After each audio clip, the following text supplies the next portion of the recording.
So we were saying the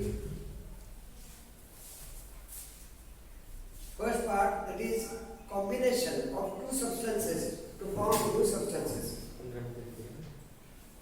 Next please.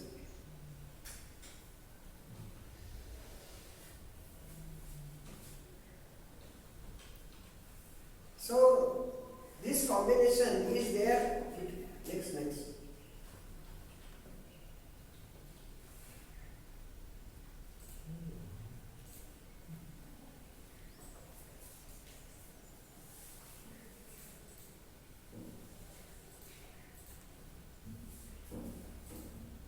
Just 1 minute.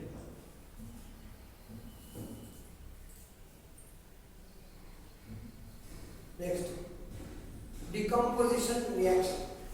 Decomposition means a substance is split into two parts. Say a PSO4, if you heat it will convert to ferric oxide. Say a PSO4. If you heat it will become a P2SO4, that will be a P2O3, that is a solid ferric oxide, plus SO2 gas and SO3 gas. Now SO3 cannot exist accordingly, but it will be H2SO3. It is sulfurous acid. Then CaCO3, a solid. If you heat it will become again quick like CaO plus CO2. If you have say PbNO3, that is lead nitrate, if you heat it with oxygen, it will become PbO and 4NO2. AgCl, if you put it in the sunlight, it will become Ag plus Cl2.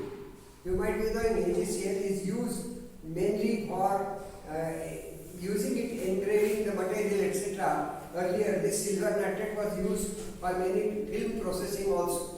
Next please. Displacement reaction. In displacement reaction, what is happening? That one cation is replaced by another cation, or one part is replaced by another. The iron nail becomes brownish in color if you put it in the copper sulfate solution. So copper sulfate solution has got copper sulfate and iron is there, and this iron will replace that. It will become ferrous sulfate plus copper.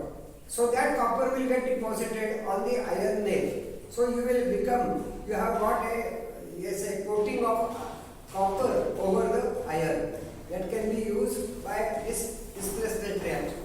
There can be zinc, Zn plus CuSO4. It will become ZnSO4 plus Cu. Similarly, Pb plus CuCl2. It also becomes PbCl2 plus Cu.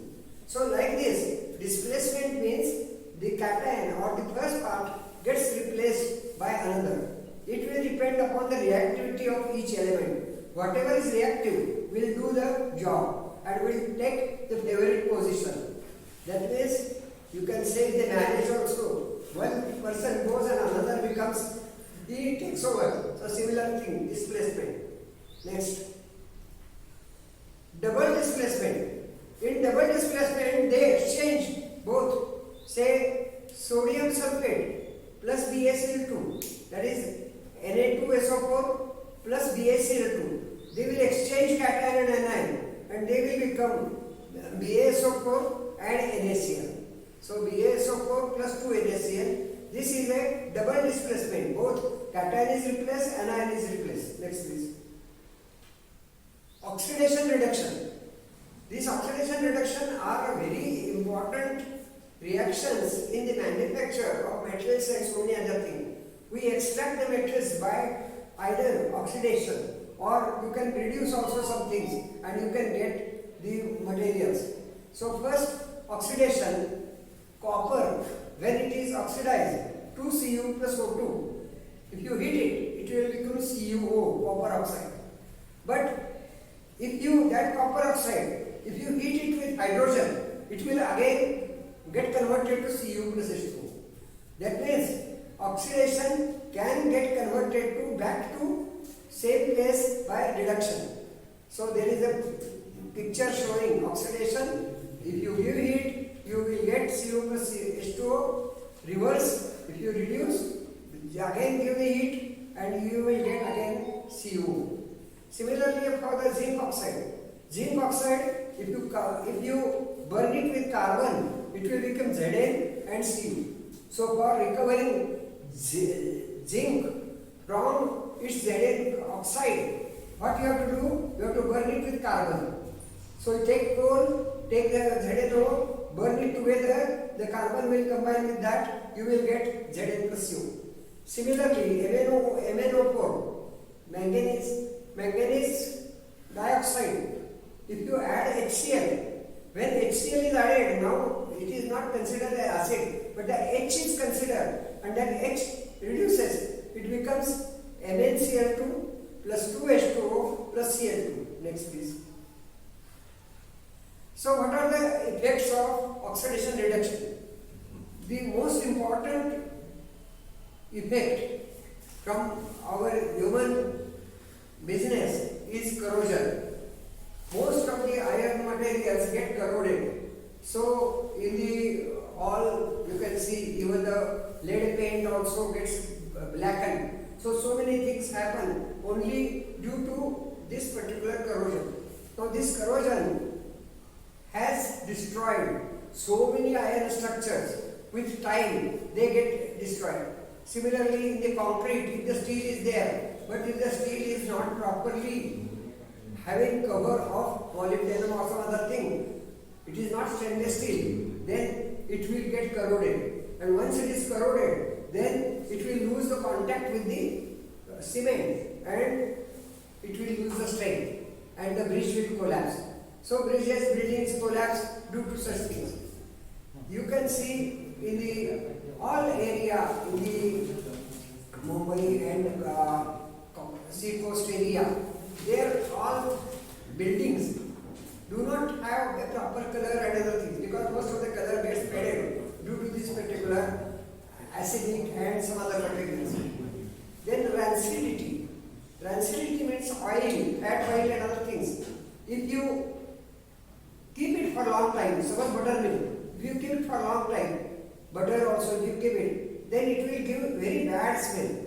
So this is also a way of oxidation. It becomes oxidation and thereby you get different bad odors. Now in oxidation also, if SO2 is formed, it gives a pungent smell. But reduction is there, H2S is formed, again it may give bad smell. So in our sugar factory waste, when we were doing consultancy, we had prepared big lagoons and the waste was added and there we wanted to treat it just naturally. So when you do naturally, bacteria will start doing the work and bacteria will take up all dissolved oxygen that is present in the water. If the dissolved oxygen is less, then what will happen? The oxidation cannot take place. So then they will start, bacteria are very clever and they start anaerobic process. So they start breaking the chemical compound and taking oxygen from that. So chemical compounds are broken and they take oxygen and in that case our molasses of the sugar factory contains sulfur and the sulfate gets converted to H2S and H2S smell starts coming up. Even in our septic tank, you might be finding that a lot of our food when we eat, we take it to septic tank, there is no oxygen. You cannot have oxidation. If there will be again biological process continues and they extract the oxygen from the organic food material and there whenever this thing is there, sulfur is there, they form bad gas H2S. So our septic tank, the name septic itself is a bad gas. So that is mainly, it is not reduction, it is oxidation only, but it is oxidation of organic matter. Organic matter, in absence of oxygen, we do oxidation. That is by striving, taking out oxygen from the organic matter. When we are studying in the organic chemistry, we will be studying in detail. And the entire digestion process also, there are so many organic compounds, they play a very role of exchanging the electrons from one to another, and they work in a circle. There is a Krebs cycle, there are so many cycles. So they toss on the electrons and they will do oxidation or reduction. So whatever is possible by heating, you can do it in the body. And here, if exothermic is there, heat is generated. That will help us to remain at high temperature.